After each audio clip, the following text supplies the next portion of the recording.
My name is Vincenzo Fazzino. I was born and raised in Venezuela by an Italian family. I'm 27 years old, I'm an architect, and I've been tattooing for almost 3 years now. Tattooing was, for as long as I can remember, sort of a hidden passion of mine. I remember being around 11 or 10 years old, and I used to look at heavily tattooed people, and I was like, I want to be a part of that, not necessarily tattooing by that moment, that's not what I thought, but I was like, I want to be heavily tattooed also, or maybe I just want to like be a part of that industry. But when it came time to like choose a career path, like coming from a very traditional family, Italian family, they obviously encouraged me to choose an university career, and I ended up studying architecture, which I love. I absolutely love architecture. I love the art behind it and the technicalities behind it also. But in a certain summatory events, I ended up setting my own studio with zero experience, which was quite funny.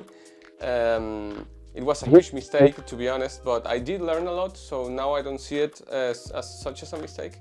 But by that time, I started as just a studio owner with my partner, and then I started tattooing, and then it just took off. I was doing architecture and tattooing at the same time.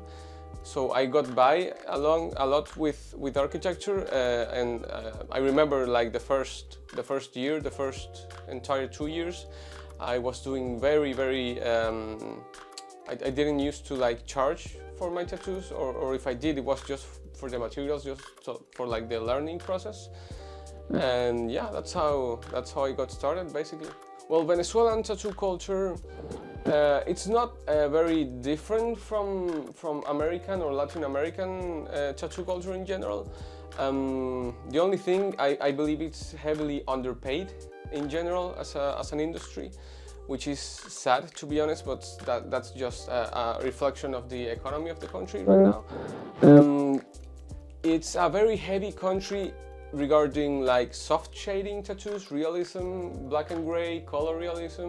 There's some very huge names when it comes to that style. Also a little bit of geometry and dot work is very popular. Nordic specifically, I don't believe I've ever met anyone from my country that actually did it. Maybe this kind of like Pinterest Nordic tattoo that you could find, but no one who really took it seriously. As far as I know, I was the first one to even try it. It wasn't really a popular style to do in my country, so I did struggle a lot. But yeah, that's one of the main reasons I'm trying to move to Europe now. Well, actually, Isar is, I would say he's my main inspiration. If I had to choose just one, it would be him. But there's also, I really like a lot of Japanese tattoo artists, and not necessarily the traditional ones. I mean, like Horiyoshi, it's amazing, but there's some names like Oscar Hove, who has like a very heavy black work style Japanese. It's so nice. I like mainly like very bold, heavy, full body designs. Gaking is another one that comes to mind. There's this one tattoo artist called Fabio Pastorelli, who, like me, he's from Venezuela with Italian parents, and he's right now like traveling around Italy and the US.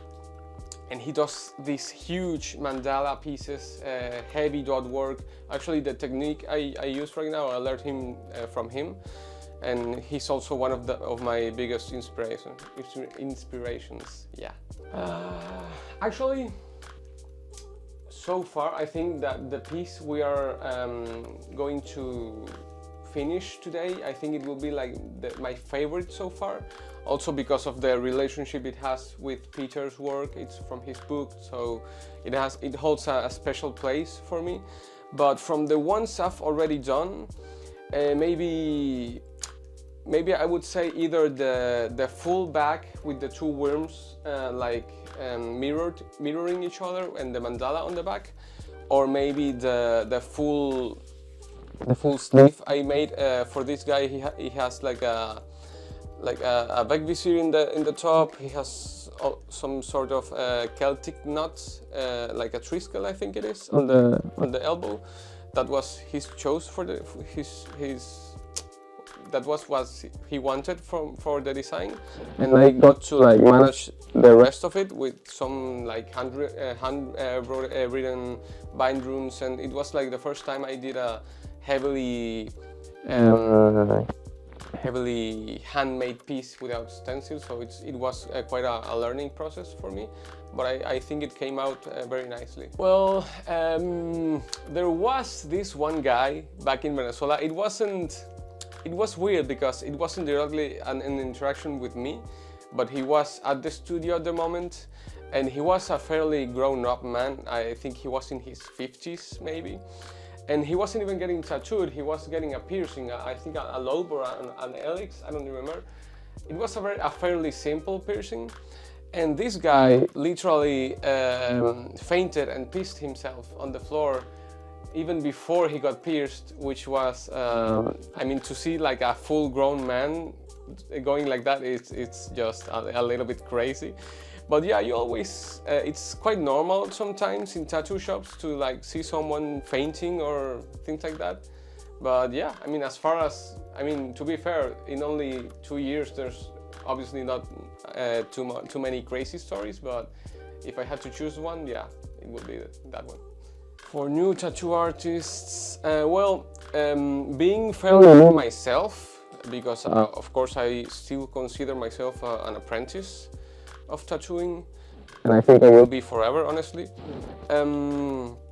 I would advise to first of all find an inspiration, find someone who you look up to, someone with good work, the most important, good work ethics also, that's very important.